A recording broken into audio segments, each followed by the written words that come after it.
few months ago, I talked to this guy who bills himself as the shrink for entrepreneurs, Peter Shallard, basically a therapist for entrepreneurs. He writes about the type of mental struggles that entrepreneurs go through when starting and running a business. Here are the takeaways from that conversation. This video is very dense, so hope you're ready.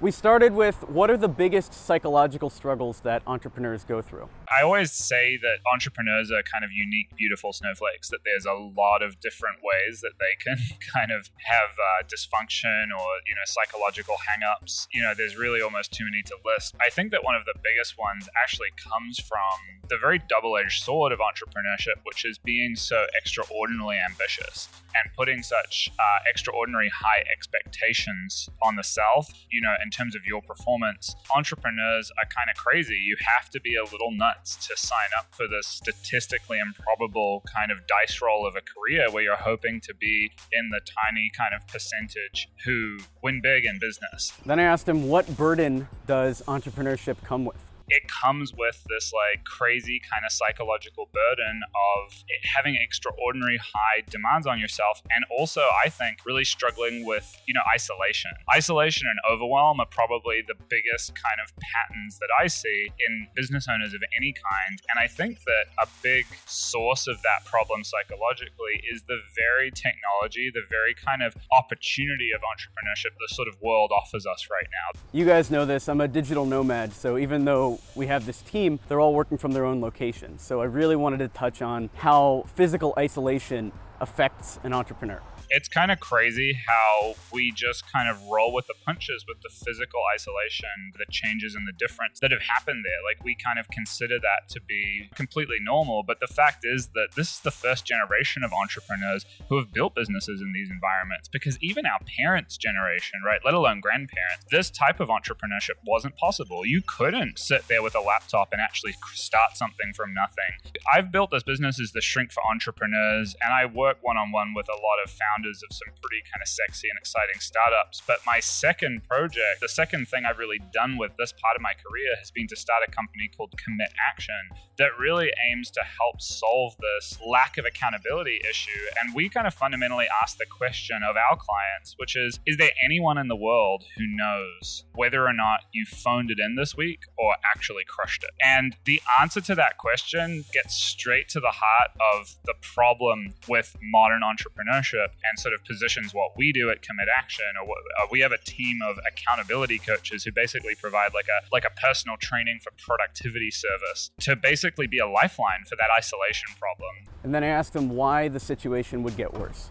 To really answer your question, I think that this is the modern bugbear of entrepreneurship, the modern problem of entrepreneurship, and I think it's going to get worse. The US Treasury puts out this study every couple of years on the state of employment and small business ownership and stuff like that, and they're predicting vast swaths of the white-collar workforce to go freelance, to be increasingly building small businesses, for the whole digital services kind of category of business to increasingly go into people's homes. The way that people work in the English-speaking first world is just transforming. And, I think that we're just seeing the tip of the iceberg of this kind of the psychological fallout from that. One of the biggest struggles I run into and have to constantly fight against is the urge to compare myself to other entrepreneurs. I know it's unhealthy, but I do it. So I asked him why we play this game of comparison.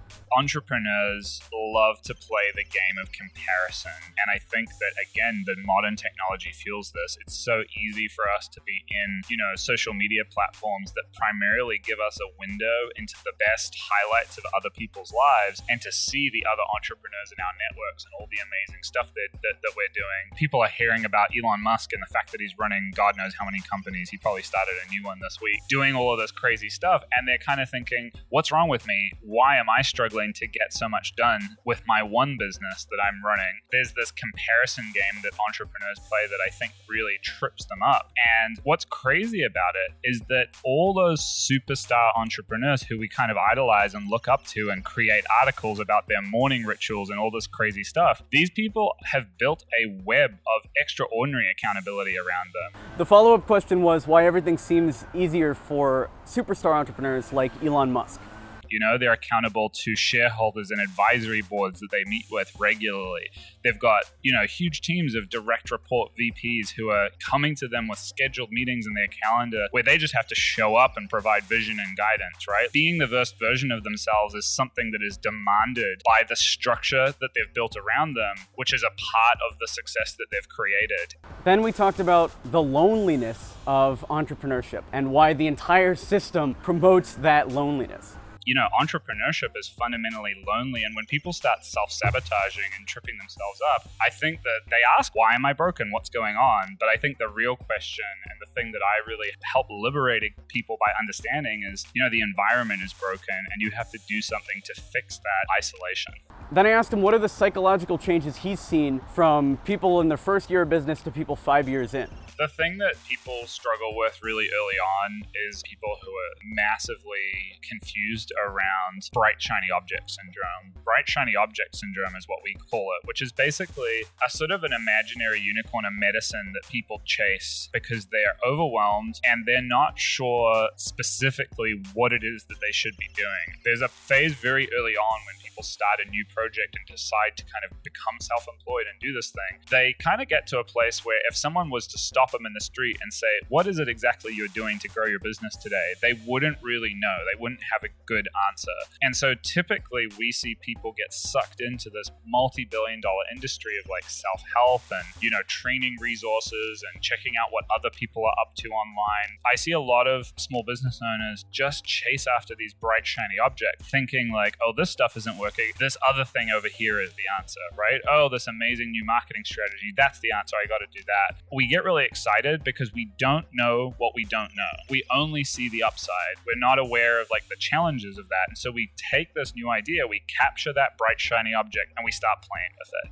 And the more we execute, the more action we take, the more we become informed. And we start to realize that if it were easy, everyone would be doing it. And so the temptation for beginner entrepreneurs when they start to move from a state of uninformed optimism to a state of informed pessimism. I love that type of question for anyone that's been doing anything longer than you. If you ask what are some of the things to look out for 10 years in the future, 30 years in the future, whatever they are, they're going to give you insightful answers, even if they're things you don't want to hear. And Shallard talked a lot about informed pessimism, so knowing so much that you feel kind of bummed out about the future. And so I asked him, why is it psychologically attractive to leave that state of informed pessimism? The reason that that's so addictive psychologically is moving back into a state of uninformed optimism is going to give you that dopamine endorphin hit, right? It feels amazing. It's like the most relieving rush in the world to abandon what's difficult and go back to something that's easy. And I think that a lot of beginner business owners and entrepreneurs really struggle to recognize this pattern, that they'll loop this through this 5 or 10 or 20 times over like a year or two when they're just trying to get started, and some people never figure it out. And I wanted to leave you off on this last question, which was, what are the biggest problems for more established entrepreneurs? I think that the biggest problem for more established business owners is plateaus, right? Is like kind of pushing those growth levers, having early kind of wins, being able to have initial success somehow, like building something that really works and there's customers and things like that. And then there's a lot of really tricky decision making that goes on. I feel like in a way, I think that one of the hardest things to have happen is